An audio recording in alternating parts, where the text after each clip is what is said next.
UP Bihar के लड़के जब लड़की को पहच के बाद रोमांस, फिर अचानक एक दिन लड़की उससे मिलना बंद कर देती है,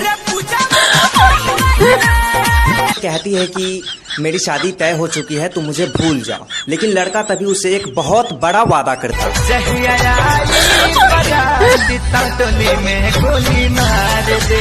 लेकिन लड़की की शादी में लड़के को कैमरा वाला भैया बनकर आना ही पड़ जाता है और सिंदूरदान वाले सीन को शूट करते समय उसके मन में सिर्फ एक ही गाना बजता है, सनम भुला न गई ससुराल में तू जाके। और इस प्रकार लव स्टोरी खत्म हो जाती है।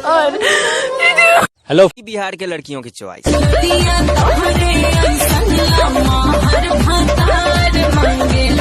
चाहे पति ठेला भी चलाता वो यही कहेंगी।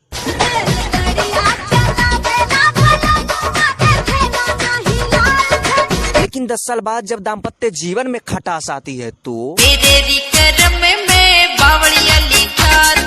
अरे ये झूठ बोलते लड़कियों को बात करते हुए उनकी बगल वाली रिचा आंटी देखे तो ऐसे पूछेंगे, बेटे कहाँ? नहीं मेरी वो फ्रेंड थी। ओके बेटा कोई बात नहीं। लेकिन गांव में किसी लड़की को बतियाते हुई तेपड़ी वाली चाची ने देख लिया तो गर्लफ्रेंड वाली छौड़ी गे